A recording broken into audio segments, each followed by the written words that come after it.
Welcome to part 2 of my Passport to Pretty Jolly Holiday Workshop and class.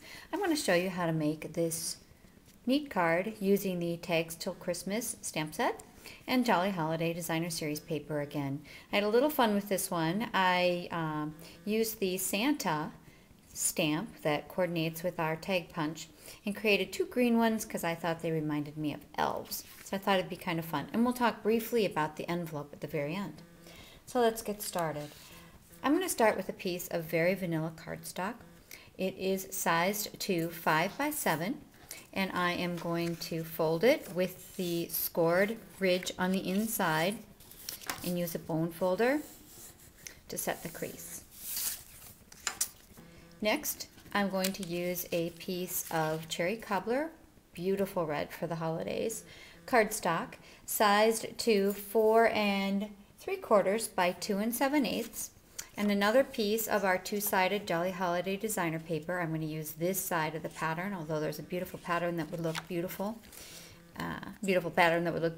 Another nice pattern that would look beautiful on the other side if you felt like changing it up. And I'm going to line this up so that about 1/8 of an inch shows all the way around. And hopefully that works out nicely. Let's get to work on our cute little elves, and I saved the Santa for last. I am going to do Santa in cherry cobbler ink. I use classic ink 90% of the time. I also, on a solid stamp like this, will stamp down on it so that I can make sure I've got good coverage. I can actually see on the stamp where the ink is going and make sure that it's going to cover well. And I am going to stamp. I always stamp off to the side because that is the side I'm going to be punching with the coordinating punch. And I hold it down pretty firmly, give it a few seconds to transfer. Might be all in my mind, but it typically works nicely. And sometimes you'll see a little gradation like that. I'm cool with it. I could have been more precise when I was inking it up if it was an issue for me. The big thing I don't want to see are big open spots. But a little gradation to me is sort of adds to the charm. But that's entirely up to you, just how thorough you want it to be. And I'm using the smaller of our two Stampin' Up! Tag punches to pop that out oh so very easily. And then I'm going to layer it using our, the larger of the two tag punches that coordinates immediately below, also in cherry cobbler. You can see I already used Old Olive on the two elves, and I am going to put a little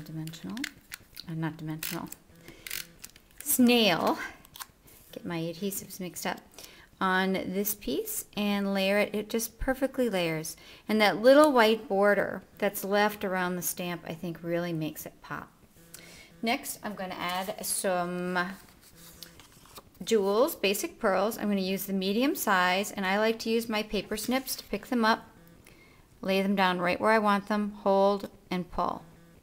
Again, I'm going to use my snips, grab, lay it down, tipped it up, hold and pull.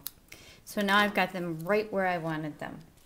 I'm going to set those aside, and I'm going to show you how to do a no slide knot using ribbon. I'm using my crocodile, but you could use just about any size hole that's about this size, 1/4 inch, 3/8 of an inch circle to punch it out. And I'm going to punch in the middle. I'm eyeballing it a little bit. For those of you that are perfectionists, you might not want to do it this way. And if you listen to and have watched my other video, I have one about the no slide ribbon with the knot. You basically bring it up through the hole. Now I'm going to take this piece and I'm going to wrap it back down around, and I'm going to sneak it up the other side of the hole. Again, making sure that it's flat on the back side. I'll bring it up. Oops, I lost my little point.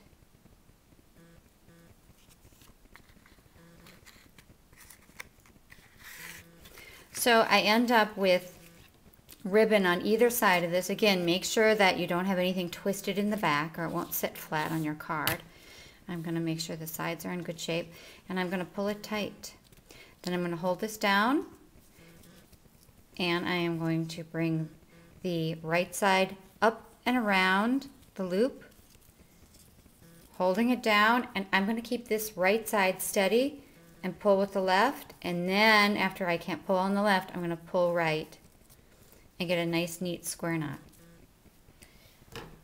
I absolutely love these craft scissors from Stampin' Up! For cutting ribbon. They cut so clean. So that's what I use them exclusively for, cutting ribbon. I'm now going to attach my little elves. It's a good idea to actually start. I like to start from the sides because I can look at the spacing that way. Oops. A little more snail.